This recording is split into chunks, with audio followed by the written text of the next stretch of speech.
You're listening to Inspiration FM 92.3. My name is Stanley Ucha, and we have a very special program this beautiful Saturday morning, and it's called Rethinking Lagos.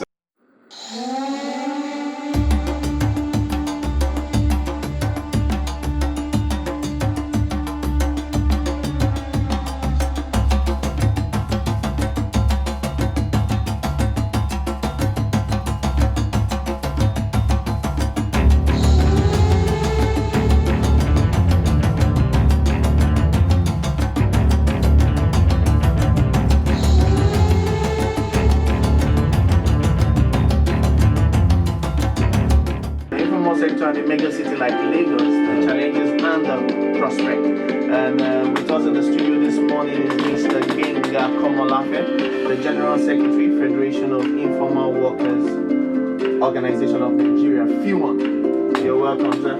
Thank you. Also with us in the studio this morning is our good friend, Mr. Gbadebo Ruth-Vivo. He is a practicing architect, writer, designer, and activist. At 35, Gbadebo Ruth-Vivo was PDP's, that is the People's Democratic Party's candidate for the Lagos West Senatorial seat during the 2019 general election. Gbadebo, so nice to have you here. Good morning, good to be here. Yeah.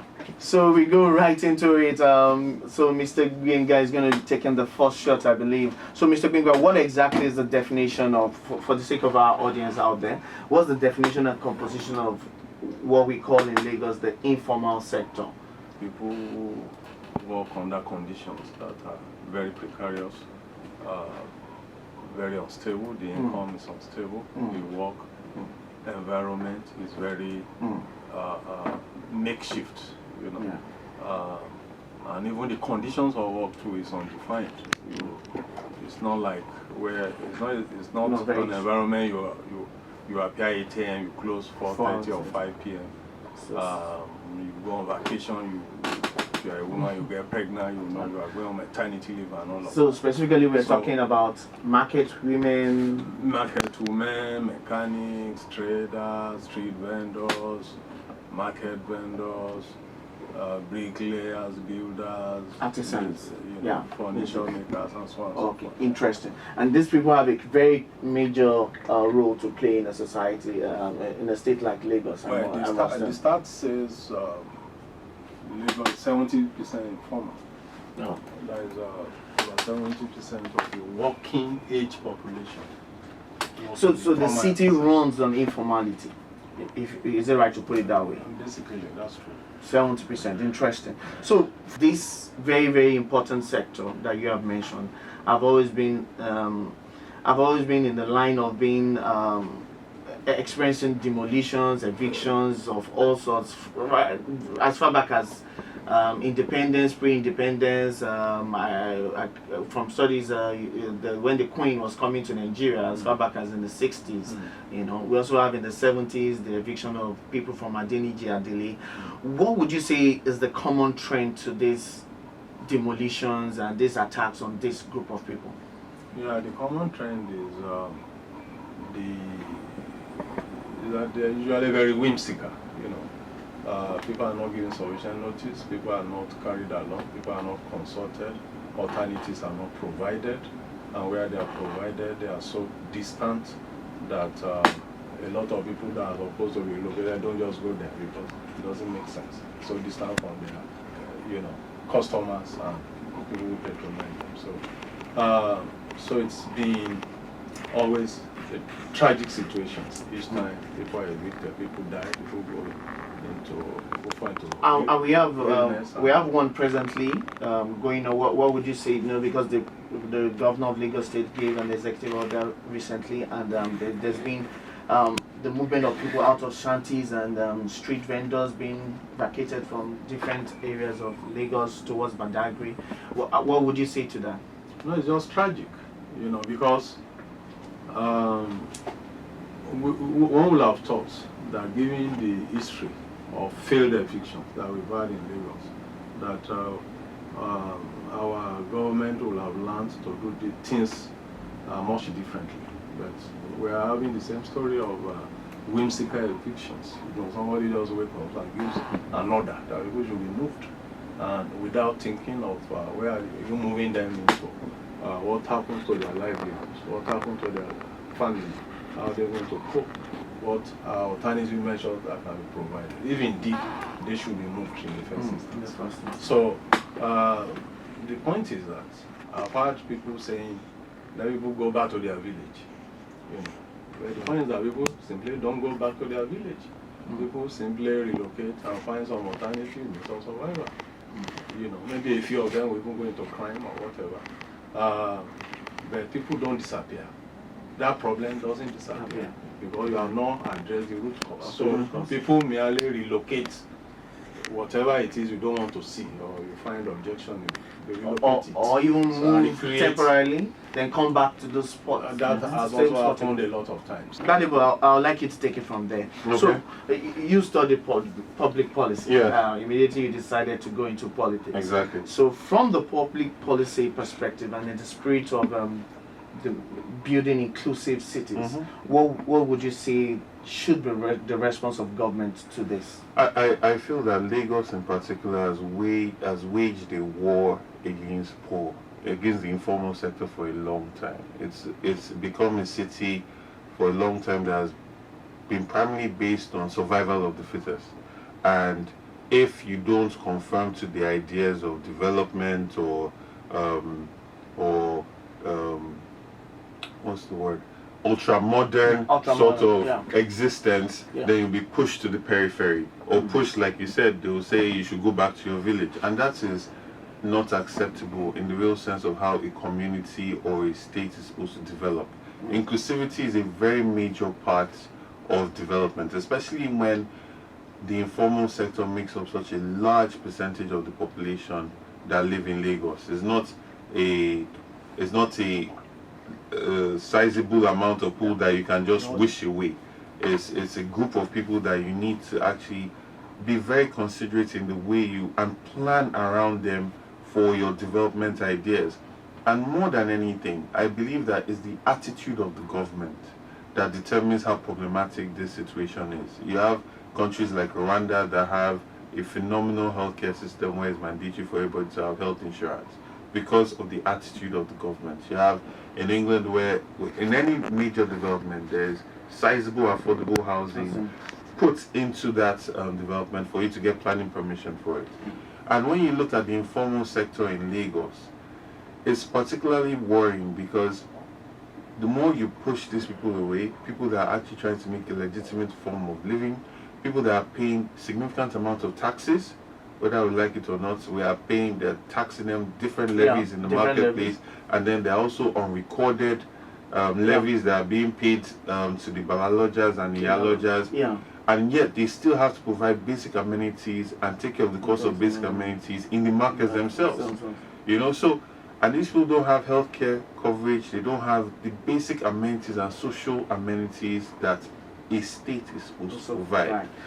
Okay, during the 2019 election, the present deputy governor of Lagos State had a discussion on radio, which we're going to play, which was his explanation for development ideas about marketplace development. So we're just going to play that sound bite, and I would like Mr. Binga to respond to that. You now build with a semblance of a mall, but there are still what is called the K-clamps. The K-clamps are small. Those, as at the last time that I know, was about $1 million, and you don't have to pay one time. Now, the big ones where you have, banks and so on, and the idea is this. Look, one of the major problems in housing, in all this, is that we should stop buying things like we buy yam and rice. So what that means is, if there is a mortgage system, you have a title. So that woman that has a stall can have a title to a shop, and that becomes a collateral item. Part of the problem of our society is we have properties that cannot be collateralized. So by having a market that has a title that you can use to do whatever you want to do in terms of the financing, helps. because as part of the system. So what that means is this: when people are delivering to a market, they can deliver to a whole lot of people. And what that means, because of scale of economics, the prices can actually reduce. So we are trying to change a culture. But normally, it's not easy at the beginning. But like they said, the prices must not be too high. And then they must be spread over a period of time. So that they don't pay one short deal. It's 5 years. Mr. Gbenga, that's the Deputy Governor speaking to the act of building ultra-modern markets in the state. We have Oyibo and Co. So how would you like to react to that? Well, you talk about titles. It would be nice if by having titles, people will be immune from, to arbitrarily having titles have Solve the problem. Solve the problem of some of these whimsical emissions we have had. But more importantly, when you're talking about shopping malls and this craze for ultra-modern or whatever, I think the real issue is that exactly what we need? In an environment where the minimum wage is 18,000 naira. Let me just step in there. We look at city like New York City, California. They are known for something. California possibly for the movie industries, and New York mostly for music. You understand. So don't you think if you're going to start something to build this city or build Lagos, so when you call New York, you call California, you also call Lagos. Don't you think there's a certain point? And if they got it, you said since maybe the 1920s, and they were having these issues about eviction and all that stuff, we still don't have that right direction or the let me put it this way, the roadmap. Yeah. So we can make Lagos a city where we can all be proud of. Now, if you say that is not what we have right now, so what's the way forward? How can we make this? How can we make Lagos? When we talk about Lagos, talk about New York City, we talk about California. How can we bring Lagos to that level? Simple. First of all, your design and planning should start with the people. Exactly. If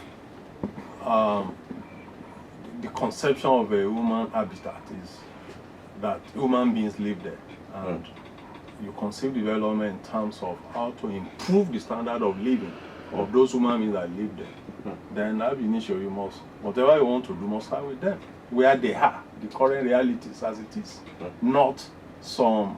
I've heard people saying they aspire for Lagos to be Dubai. I think that's just crazy. Really? I think it's crazy because I know that most tourists, most visitors that come into Lagos are not interested in seeing a Dubai in Lagos. So people who come from New York are not coming to see another New York in the heart of West Africa. They want to see an African city. And part of what defines the Africanness of Lagos are the open markets. So I think it could actually be, from even from the economic point of view, a point of strength to look at what defines us, what defines Lagos as an African city. Somebody has said informality. Now, I think it's important to actually start from that reality. Okay. That doesn't mean you are static. You now remain the way you are, perpetually. It means that you evolve in a way that still maintains your originality. Without losing the people. Without losing the people, without losing the culture and what actually defines you and the nature of the city that when people come in, they want to see. So we don't advocate that. Some people tend to glamorize informality. We don't glamorize it, but we accept it as our reality, and we insist that whatever you want to do must start from there. Okay. You can't just discard it. All right. So I feel that this concept of projecting Dubai or New York on Lagos or Nigeria is very it's wishful thinking.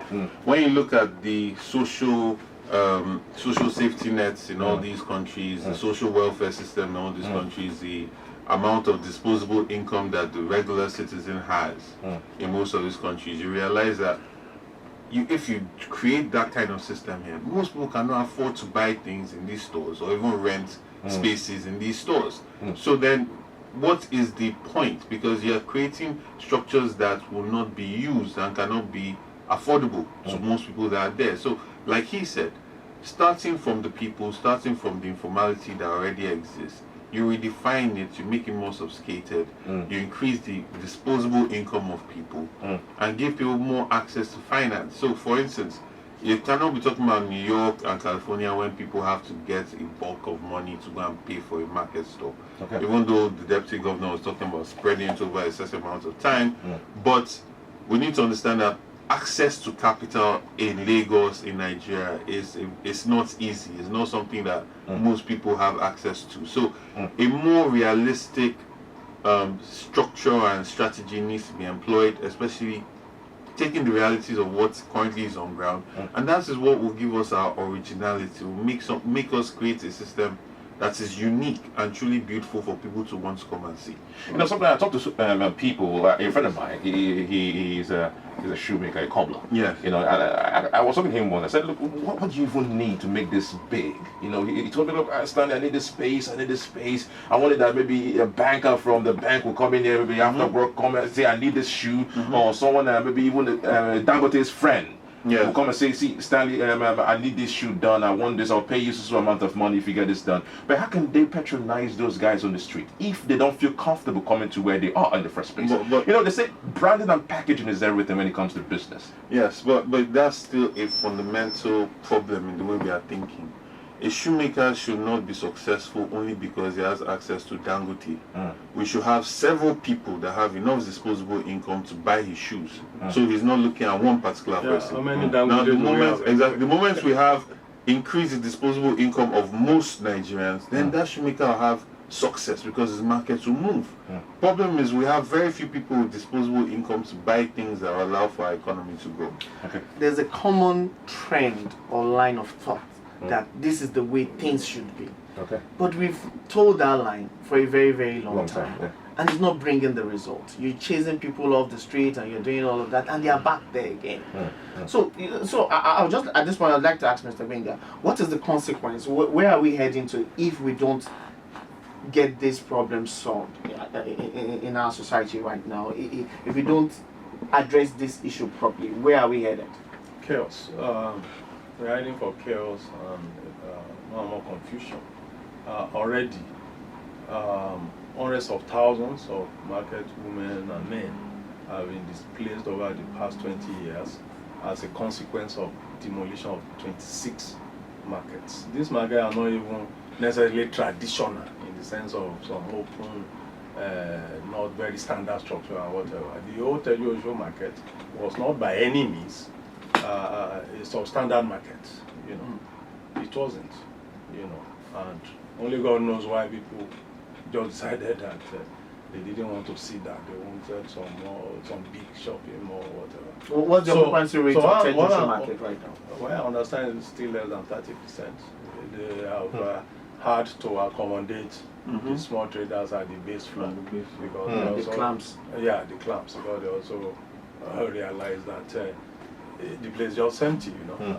We have not documented the implication of evicting close to 300,000 people from their livelihoods. Where are these people? What has happened to them? What are they doing? Nobody has asked that question. What's happened to them over time? How have they coped? Where are they now? You know, because you don't do that to 300,000 people without implications. There are implications. You have, because it's like if companies close and 300,000 workers lose their jobs, it will make headline news because that's a major catastrophe in any economy. So if you have done that to people over the past 20 years, what are the implications? So it means, especially in an environment of widespread unemployment in the formal sectors, you know, more and more business closures and so on. So like we have said, it's fundamental for us to actually begin to rethink the way we go about planning. You know, the point has been made about affordability. That's important, but it's not just about affordability. For instance, in the Teju Show instance, a lot of people actually took stores, as expensive as they are, you know, but had to leave because there was no patronage. It means that the design is simply inappropriate for the kind of things that people sell. You know, take Oyinbo. Oyinbo evolved as a market for workers on transit. People are just being relocated in the 40s and 50s. So Yaba evolved as a resettlement of people displaced from the island. And Oyinbo market was supposed to be a transit market where you pick your groceries on your way home. And then, so it has evolved over time, majorly as a food and fruit market. Now you destroy that and you now build a 5-story. Who is going to climb 5-story to buy fruits? But as an architect, what would you say is the place of design in providing affordable market stores in a state like Lagos? I think design is of the utmost importance, especially when you conceptualize your design starting from the behavior of the people and also the history of that place and what people have been used to doing there. Hello, good morning. Good morning. Your name and where you calling from? My name is Folayemi. I'm calling from Lagos. All right, go ahead, talk to us. Okay. I think some of the ideas that we have spoken about are brilliant, but on the other end, there's also the place of us building markets, yes, and let's not try to build ultra-modern markets, yes. There's also the place, one of the gentlemen said that a lot of these people are taxpayers. I disagree. A lot of the people that hang out on all these illegal market structures all over the place are not taxpayers. Okay. And they're degrading the environment. And what happens at the end of the day is we that are taxpayers, paying our taxes, we get frustrated. Okay. So I believe the government should build markets, not malls, markets. They should build marketplaces, but the design of the market should be not that we can go there. Okay. And we don't mind going, and if the government doesn't build markets, what it means is that we'll have a lot of individuals setting up different stalls all over our residential areas. So yes, the government should build markets, they shouldn't build malls, but also they're not paying the taxes that you say they are, they're not. All right. The government follows small businesses and big businesses, they continue on to taxes. All right. The businesses are not paying taxes. All right, thank you very much for calling. Thank you. Yeah, thank you very much. All right. Well, I think that impression should be corrected. Exactly. It's not simply true that people who work in the informal sector don't pay taxes. If anything, They pay a lot more. I think they are overtaxed. They are overtaxed. All right, thank you. So maybe regulated. so our advice to please still listen in next week. We'll be talking more about that. It's been a very, very exciting, interesting discussion. Gladibo, you were talking about the design nature. Yeah. You know, we have to put history, and thank you so much for that. In conclusion, we just like to say the Lagos State government needs to have a development plan that is inclusive, that considers the needs of the poor and in its urban upgrade programs. And I think that's clearly what is, like the last caller said, they should build markets, but not necessarily ultra-modern markets. That is very inclusive, that everybody can have a Lagos that can be shared. So that's the package today. That's the package today. See you next week. Yes, Rethink in Lagos. Rethinking Lagos. We'll You can back follow next us on Twitter at Rethinking CI. On Twitter, we are Rethinking CI. The discussion continues there. Thank you so much, people. Thank you. Thank you. Thank you for Thank having you. me.